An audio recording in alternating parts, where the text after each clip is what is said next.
Assalamualaikum warahmatullahi wabarakatuh. Sahabat-sahabat tercinta yang dirahmati Allah, jumpa lagi dalam acara Kulluhum, kuliah 10 menit dari Undang Munawar Official Channel. Mudah-mudahan bermanfaat bagi kita semua. Materi kali ini materi ke-16, melanjutkan materi sebelumnya, belajar dari kisah Adam. Adam terusir dari surga dan ditempatkan oleh Allah di muka bumi. Karena apa? Karena Adam tergoda oleh rayuan iblis. Sehingga Adam memakan buah khuldi dan akhirnya Adam terusir dari surga, ditempatkan di muka bumi. Dan ternyata bersamaan dengan itu, iblis pun terusir dari surga, kemudian ditempatkan di muka bumi.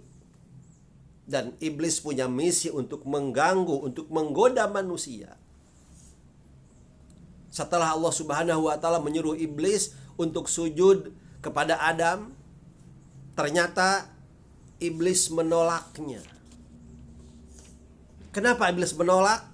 Allah Subhanahu wa ta'ala mempertanyakan dalam Al-Quran surat Al-A'raf ayat 12. Qala ma mana'aka alla tasjuda id amartuka.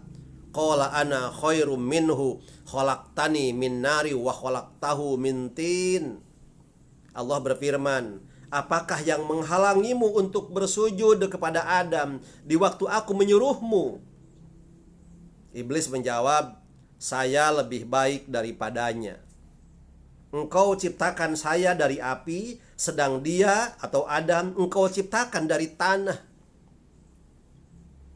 Sombong, merasa lebih baik daripada Adam karena setan atau iblis terbuat dari api, sedangkan Adam terbuat dari tanah.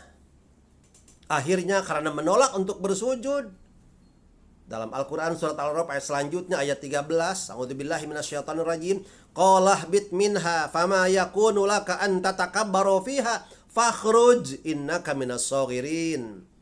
Allah berfirman, turunlah kamu dari surga itu, karena kamu tidak sepatutnya menyombongkan diri di dalamnya. Maka keluarlah, sesungguhnya kamu termasuk orang-orang yang hina. Allah mengusirnya, mengusir iblis dari surga karena kesombongannya. Tetapi kemudian iblis memohon kepada Allah, qala angdirni ila yaumi yub'atsun. Dalam Al-A'raf ayat 14, iblis menjawab, beri tangguhlah saya, jangan dimatikan sampai mereka dibangkitkan. Ini sebuah ancaman. Iblis ingin terus hidup, setan ingin terus hidup, tidak pernah mati. Untuk apa? Untuk menggoda manusia. Qala innaka minal mungdorin. Dan ternyata permintaan iblis itu, permintaan setan itu dikabulkan oleh Allah Subhanahu wa ta'ala. Innaka minal mungdorin. Sesungguhnya kamu, wahai iblis, termasuk mereka yang diberi tangguh. Setelah diberi tangguh, ternyata permohonannya disampaikan lagi kepada Allah. Qala fabima aghwaitani la'aqudanna lahum siratakal mustaqim. Begitu ngotot setan, begitu ngotot iblis kepada Allah Subhanahu wa ta'ala dengan mengatakan fabima aghwaitani la'aqudanna lahum siratakal mustaqim. Iblis menjawab, karena engkau telah menghukum saya tersesat, saya benar-benar akan menghalang-halangi mereka dari jalan engkau yang lurus. Itulah sifat iblis.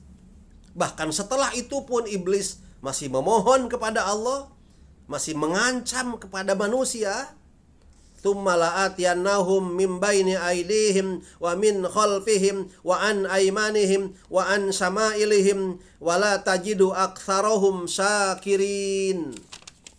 Dalam Al-A'raf ayat 17, kemudian saya akan mendatangi mereka dari muka dan dari belakang mereka, dari kanan dan dari kiri mereka, dan engkau tidak akan mendapati kebanyakan mereka bersyukur. Coba, dalam ayat ini. Bagaimana ancaman iblis, ancaman setan untuk menggoda manusia. Saya, begitu kata iblis, akan mendatangi mereka, akan mendatangi manusia dari depan, dari belakang, dari kanan, dari kiri. Dengan kata lain, saya akan terus menggoda, mengepung mereka dari berbagai arah. Dan ternyata pekerjaan iblis itu, pekerjaan setan itu dirasakan oleh kita. Tidak ada sebuah langkah yang kemudian oleh setan diganggu. Tidak ada sebuah langkah yang oleh setan dibiarkan. Iblis, setan senantiasa mengganggu terus-menerus. Tapi Allah Subhanahu wa Ta'ala menganugerahkan akal kepada Bani Adam, kepada seluruh anak Adam, untuk memilih mana jalan setan, mana jalan Allah. Caranya apa? Caranya kita memeluk agama Islam dengan kokoh, dengan kuat, dengan total. Sebagaimana dalam Al-Quran, ya ayyuhalladzina amanu dukhulu fis-silmi kaffah. Wahai orang-orang yang beriman, masuklah kalian ke dalam Islam dengan kafah, dengan menyeluruh, dengan total. Wala tattabi'u khutuwatis syaitan. Dan kalian jangan mengikuti bisikan-bisikan setan. Jadi setan menggoda manusia itu dengan cara berbisik. Kalau berbisikan suaranya halus, suaranya lembut. Biasanya kalau suara halus, suara lembut itu sepertinya mengajak kepada kebaikan, sepertinya mengajak kepada keindahan. Tapi itulah namanya setan. Wala tattabi'u khutuwatis syaiton. Kalian jangan mengikuti bisikan-bisikan setan. Innahu lakum aduwwum mubin. Karena sesungguhnya setan itu adalah musuh bagi kalian. Musuh yang nyata sebagai musuh.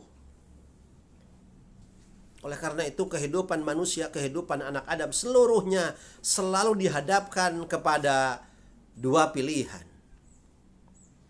Pilihan jalan setan, pilihan jalan Allah.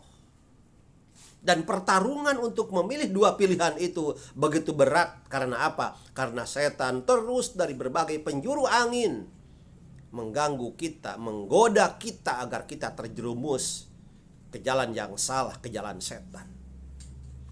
Oleh karena itu, kita sebagai makhluknya, kita memohon kepada Allah. Karena adanya setan juga, Allah Subhanahu wa Ta'ala yang menakdirkan. Dan kita juga lahir ke bumi, berada di muka bumi itu, Allah juga yang menakdirkan. Kita hanya diperintahkan oleh Allah untuk beribadah kepadanya. Dan kita memohon segala godaan setan kita jauhi, diberi kemampuan oleh Allah untuk menghindari segala ajakan dan godaan setan. Di hadapan kita masih banyak dan sangat-sangat banyak godaan setan yang akan menjerumuskan kita.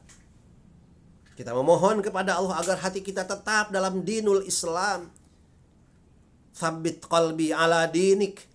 Ya Allah, tetapkan hati kami, tetapkan hatiku, hati saya ini dalam agamamu. Sahabat-sahabat tercinta yang dirahmati Allah, itulah kehidupan manusia yang harus kita hadapi. Tapi yakin Allah Maha Rahman, Maha Rahim, Allah Maha Penerima Taubat.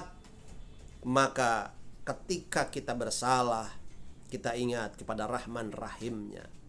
Ketika kita terpuruk, kita ingat kepada Rahman Rahimnya.